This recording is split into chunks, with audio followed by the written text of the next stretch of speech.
Hello everyone.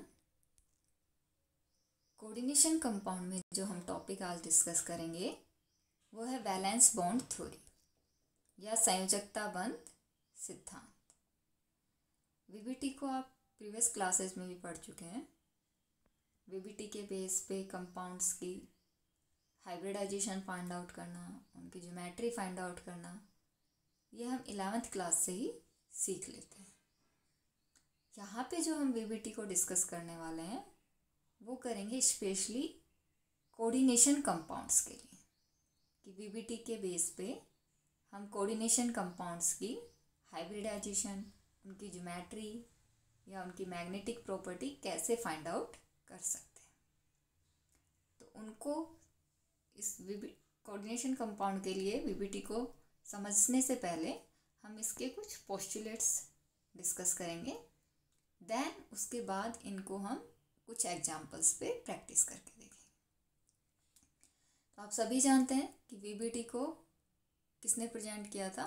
Polling जो हमारे scientist हैं उन्होंने वीबीटी का कॉन्सेप्ट दिया था और उन्होंने जो कुछ इम्पोर्टेंट पोस्टुलेट्स दी थी उनको यहाँ हम कोऑर्डिनेशन कंपाउंड के लिए डिस्कस कर रहे हैं। उसमें जो फर्स्ट उन्होंने पॉइंट बताया वो क्या था कि जब आप कोऑर्डिनेशन कंपाउंड की बात कर रहे हैं तो उसमें जो सेंट्रल मेटल एटम या आयन होता है वो सबसे पहले क्या करते हैं कि वो उनकी कोऑर्डिनेशन नंबर, जो समन्वय संख्या होती है, आप जानते हैं हम इस लेक्चर में, इस चैप्टर में डिस्कस कर चुके हैं कि जो ईच सेंट्रल मेटल एटम या आयन होता है उसके लिए एक फिक्स कोऑर्डिनेशन नंबर होता है। तो जितना भी उसका कोऑर्डिनेशन नंबर होगा उसके अकॉर्डिंग वो एटम या आयन क्या प्रोवाइड कराता है, वैकेंट ऑर्बिटल्स प्रोवाइड कराता है। और जो ये वैकेंट ऑर्बिटल हमें मिलेंगे ये उसके बाद क्या करेंगे, हाइब्रिडाइजेशन करते हैं। और हाइब्रिडाइजेशन या संकरण होने पे आप जानते हैं जो हमें नए संकृत कक्षक मिलेंगे उनकी आकार और उनकी आकृति, शेप और साइज क्या होते हैं, सिमिलर होते हैं। तो जब हमें नए संकृत कक्षक मिल गए हैं, हमें हाइब्रिडाइजेशन पता चल गया है, तो आप जानते हैं जैसे ही हाइब्रिडाइजेशन पता चलता है हर संकरण के लिए एक ज्यामिति भी निश्चित होती है। इसे हम वीबीटी में पहले प्रीवियस क्लासेस में भी समझ चुके हैं कि वीबीटी क्या कहती है कि जो भी आपके कंपाउंड का हाइब्रिडाइजेशन है उसके बाद जो आपको इलेक्ट्रॉन पेयर्स मिलते हैं उनको अरेंज इस तरह से किया जाता है 3D में कि उनके बीच में रिपल्शन क्या हो, कम से कम लगे। और इस तरह से हम सभी हाइब्रिड ऑर्बिटल्स के लिए एक फिक्स ज्योमेट्री डिसाइड करते हैं। तो यहाँ पे आपको न्यू हाइब्रिड ऑर्बिटल्स मिल गए और उनके बेस में आपने ज्योमेट्री भी डिसाइड कर ली कि कैसी ज्योमेट्री आपको मिलेगी। अब आता है कि ये हाइब्रिड ऑर्बिटल्स क्या करेंगे, जो लिगैंड है उसके साथ ओवरलैपिंग करके बॉन्ड बनाएंगे। और आप जानते हैं कोऑर्डिनेशन कंपाउंड में बॉन्डिंग कैसी होती है, उपसह संयोजक बंध बनते हैं, क्योंकि यहाँ पे दोनों ही जो इलेक्ट्रॉन है बॉन्ड के वो कौन देता है, लिगैंड देता है। और जो उपसह संयोजक बंध है वो भी एक तरह के सिग्मा बंध ही होते हैं। तो इस तरह से लिगैंड और सेंट्रल मेटल एटम में बॉन्डिंग होती है और हमें कोऑर्डिनेशन कंपाउंड मिलता है। अब आता है कि एक केस ये भी बनता है कोऑर्डिनेशन कंपाउंड में कि यहाँ पे बैक बॉन्डिंग की, पार्श्व अतिव्यापन की भी संभावना रहती है कि कुछ लिगैंड ऐसे होते हैं जिनमें वैकेंट पाई ऑर्बिटल्स प्रेजेंट होते हैं जो कि सेंट्रल मेटल एटम से इलेक्ट्रॉन लेकर बैक बॉन्डिंग करते हैं। तो वो कैसे होती है उसे हम अभी नेक्स्ट स्टेबिलिटी में डिस्कस करने वाले हैं। अब बात आती है कि वीबीटी ने कॉन्सेप्ट दे दिए, इनके बेस पे हमने कोऑर्डिनेशन कंपाउंड की स्ट्रक्चर और उनकी हाइब्रिडाइजेशन फाइंड आउट कर लिया। बट वहाँ पे एक क्वेश्चन आता है कि जो ये कोऑर्डिनेशन कंपाउंड बने हैं इनकी स्टेबिलिटी का क्या बेस है। क्योंकि यहाँ जब आप देखते हैं कि कोऑर्डिनेशन बॉन्ड बन रहा है तो उसमें क्या होता है कि इलेक्ट्रॉन डोनेट किए जा रहे हैं सेंट्रल मेटल एटम को लिगैंड द्वारा। तो जब इलेक्ट्रॉन डोनेट किए जाते हैं तो क्या होना चाहिए, सेंट्रल मेटल एटम पे नेगेटिव चार्ज है वो बढ़ जाना चाहिए। और जब इतनी ज़्यादा चार्ज स्पीशीज होगी सेंट्रल मेटल एटम पे, इतना ज़्यादा नेगेटिव चार्ज होगा तो फिर वो कंपाउंड की स्टेबिलिटी डिक्रीज हो जाएगी, वो कंपाउंड स्टेबल नहीं होना चाहिए। लेकिन हम देखते हैं कि कोऑर्डिनेशन कंपाउंड्स क्या होते हैं, स्टेबल होते हैं मोस्टली। तो इसे एक्सप्लेन करने के लिए पॉलिंग ने क्या बताया कि जो इलेक्ट्रॉन सेंट्रल मेटल एटम या आयन को सिग्मा बॉन्ड या कोऑर्डिनेट बॉन्ड द्वारा दिए जा रहे हैं, उनका क्या हो जाता है, रीडिस्ट्रीब्यूशन या पुनर्वितरण हो जाता है। मतलब कि वो सारे जो इलेक्ट्रॉन दिया गया है वो सेंट्रल मेटल एटम पर एकत्रित नहीं होके क्या होते हैं, डिस्ट्रीब्यूट हो जाते हैं डिफरेंट पोजीशंस में।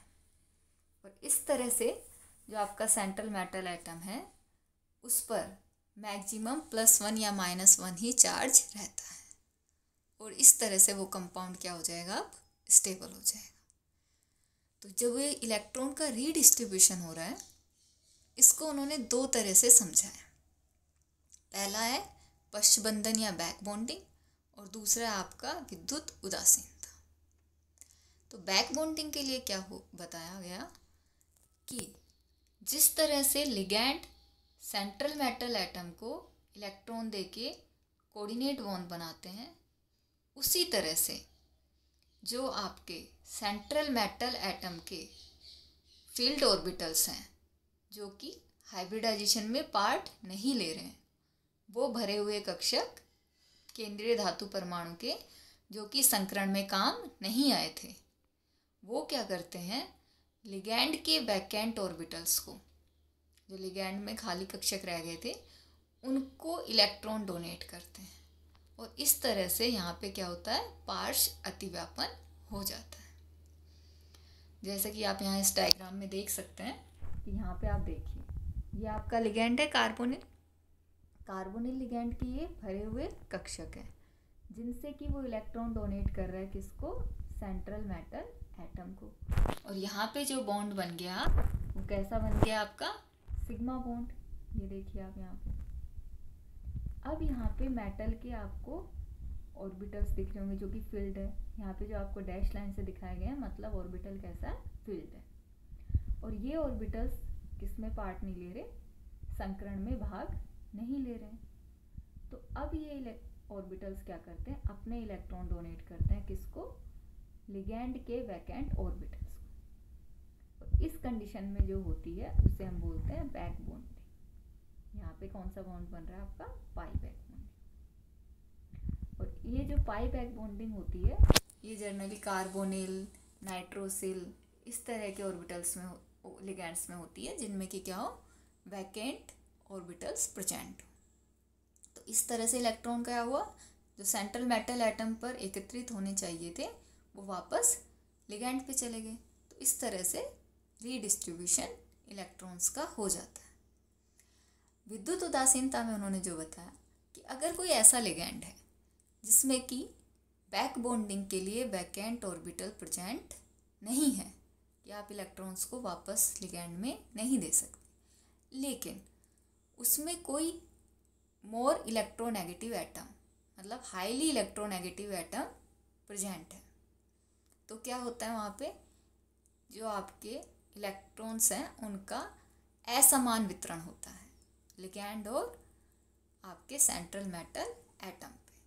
मतलब कि चार्ज मोर इलेक्ट्रोनेगेटिव एटम्स, जैसे कि अमोनिया है तो नाइट्रोजन, ऑक्सीजन H2O में, तो इस तरह से जो मोर इलेक्ट्रोनेगेटिव एटम है इनकी तरफ इलेक्ट्रॉन ज़्यादा अट्रैक्ट रहते हैं, जिसके कारण सेंट्रल मेटल एटम पर ज़्यादा ऋणावेश एकत्रित नहीं हो पाता और आपका कंपाउंड क्या रहता है, स्टेबल रहता है। तो इस तरह से वीवीटी के बेस पे कंपाउंड के लिए हाइब्रिडाइजेशन फाउंड आउट करना, उनकी ज्योमेट्री और उसकी स्टेबिलिटी को हम समझ सकते हैं। अब बात आता है कि जो वीबीटी से हमने कॉन्सेप्ट्स सीखे हैं उनको हम कोऑर्डिनेशन कंपाउंड पे कैसे अप्लाई करें, कि उनकी ज्योमेट्री और उनकी मैग्नेटिक प्रॉपर्टी हम कैसे फाइंड आउट, तो उसको हम यहाँ पे डिस्कस करने वाले। तो जो भी आपका सेंट्रल मेटल एटम है उसके लिए आपने अगर हाइब्रिडाइजेशन फाइंड आउट कर लिया है, जो कि हम अभी एग्जांपल्स में जब सीखेंगे तो आपको क्लियर हो जाएगा कि कैसे करते हैं, उसके बाद उनकी ज्योमेट्री डिसाइड हो जाएगी हाइब्रिडाइजेशन के साथ ही। तो आप जानते हैं, आप वीबीटी से थोड़े से फैमिलियर हैं, तो आई होप आप इतना तो जानते होंगे। अगर दो आपके संकरित कक्षक हैं तो संकरण कैसा होगा, sp। अगर 3 हैं तो संकरण क्या होगा, sp2। और इन दोनों ही कंडीशन में ज्योमेट्री क्या होती है, इसमें होती है लीनियर, और इसमें क्या होती है, सिंपल आपकी प्लेनर समतलीय त्रिभुजीय। तो इन दोनों की ज्योमेट्री और संकरण आप जानते हैं। और जैसा कि आप कोऑर्डिनेशन कंपाउंड्स को हम काफ़ी कुछ डिस्कस कर चुके हैं, हम देखते हैं कि जो आपकी 2 और 3 समन्वय संख्या है उसके कंपाउंड हमें कोई बहुत ज़्यादा देखने को नहीं मिलते। ऐसे उपसंहस हैं जो क्योंकि कम ही होते हैं जिनमें कि 2 या 3 कोऑर्डिनेशन नंबर हो। 2 वाले फिर भी कुछ मिल जाते, 3 वाले बहुत ही रेयर मिलते हैं, तो हम उनको यहाँ पे डिस्कस नहीं कर रहे। जो मेन हमारे कोऑर्डिनेशन कंपाउंड्स होते हैं उनमें कोऑर्डिनेशन नंबर होता है 4 और 6, तो हम उन्हीं को यहाँ पे डिस्कस करें। अब पहली कंडीशन है कि यदि कंपाउंड का कोऑर्डिनेशन नंबर कितना हो, 4 हो, तो इस कंडीशन में क्या होता है, इस कंडीशन में 2 तरह की ज्योमेट्री पॉसिबल, 2 कंडीशन में। और वो ज्योमेट्री कौन सी होगी किस पे डिपेंड करती है कि वहाँ पे वैकेंट d ऑर्बिटल प्रेजेंट है या नहीं है। देखिए, मान लीजिए कोई भी सेंट्रल मेटल एटम आपका 3D का है, कोई भी मान लीजिए एक बार क्रोमियम है, तो आप जानते हैं कि इसका विन्यास हम इस तरह से लिखेंगे 3D 4s 4p, जितने भी इलेक्ट्रॉन होंगे उनको हम भर देंगे, उसके बाद 4p। तो आपको संकरण के लिए कक्षक चाहिए, चाहे वो D हो, चाहे S हो या P हो। तो हम क्या बता रहे हैं यहाँ पे कि जब आपके पास वैकेंट d ऑर्बिटल हो, d में आप जानते कितने ऑर्बिटल होंगे, आपके 5 होंगे, उनमें से अगर आपको एक भी d ऑर्बिटल वैकेंट मिल जाता है, इन 5 कक्षकों में से एक भी कक्षक अगर वैकेंट है तो संकरण कैसा होगा, dsp2 होगा। मतलब एक से ज़्यादा है तब भी यही होगा, लेकिन कम से कम एक ऑर्बिटल तो वैकेंट होना चाहिए। तो एक d ऑर्बिटल आपका, एक s ऑर्बिटल और 2 p कक्षक के 4p के ऑर्बिटल्स संकरण करके क्या बना लेंगे, 4 नए dsp2 संकृत कक्षक। लेकिन अगर कंडीशन ऐसी है कि आपके पास एक भी d आंतरिक कक्षक खाली नहीं है, यहाँ पे आपको 2 चीज़ें सुनने को मिलेंगी, एक आंतरिक इनर d ऑर्बिटल और एक बाह्य या आउटर d ऑर्बिटल। तो आंतरिक का मतलब है जैसे यहाँ पे 3D, ये तो आंतरिक d कक्षक हो गया। अगर आप 4D की बात करते हैं तो वो हो जाता है बाह्य d कक्षक। मीन्स n-1 d वाले जो ऑर्बिटल हैं वो क्या होंगे, आंतरिक d कक्षक होंगे, और n-d वाले क्या होंगे, बाह्य।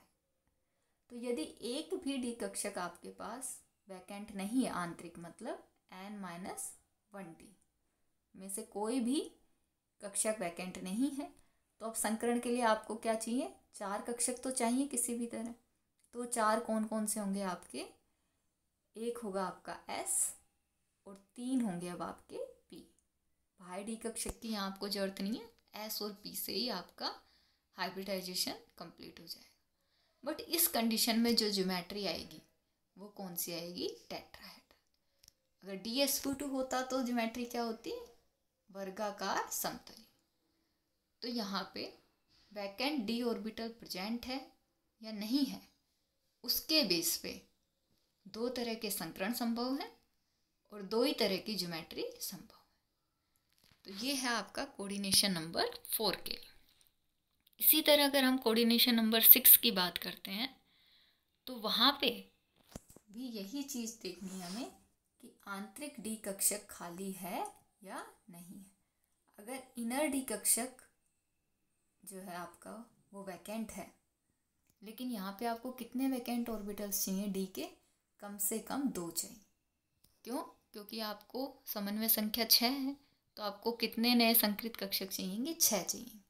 तो उसमें से एक तो एस हो जाएगा, 2 आप जो आपके 3 है वो पी हो जाएंगे, तो आपके 4 कक्षक हो गए यहाँ पे। लेकिन अभी भी आपको 2 कक्षक और चाहिए, और वो 2 कक्षक आपको कौन देगा? डी ऑर्बिटल देगा। तो आपको मिनिमम 2 डी ऑर्बिटल वैकेंट चाहिए। अब अगर वो डी ऑर्बिटल अंदर के हैं, आंतरिक D orbital means n-1 D वाले ऑर्बिटल वैकेंट हैं, तो संकरण क्या हो जाएगा आपका? D2sp3। लेकिन अगर इनर वाले ऑर्बिटल सभी फिल हैं, तो फिर अब कौन से ऑर्बिटल काम में आएंगे आपके? जो बाहरी डी ऑर्बिटल हैं, जो 4d वाले या n-d वाले ऑर्बिटल हैं, उसमें से आपको 2 डी ऑर्बिटल लेने पड़ेंगे, एक s 3p और 2d। इस कंडीशन में आपका संकरण हो जाएगा sp3d2। बट दोनों ही कंडीशन में ज्योमेट्री आपकी क्या होती है? ऑक्टाहेड्रली होती है। तो ये है आपका कोऑर्डिनेशन नंबर 6 के लिए। अब इन जो कॉन्सेप्ट्स को हमने यहाँ सीखा है, इनको हम नेक्स्ट लेक्चर में कुछ एग्जाम्पल्स पे प्रैक्टिस करके देखेंगे कि इनके बेस पे कैसे संकरण निकालें, कैसे ज्योमेट्री निकालें और कैसे कंपाउंड की मैग्नेटिक प्रॉपर्टी फाइंड आउट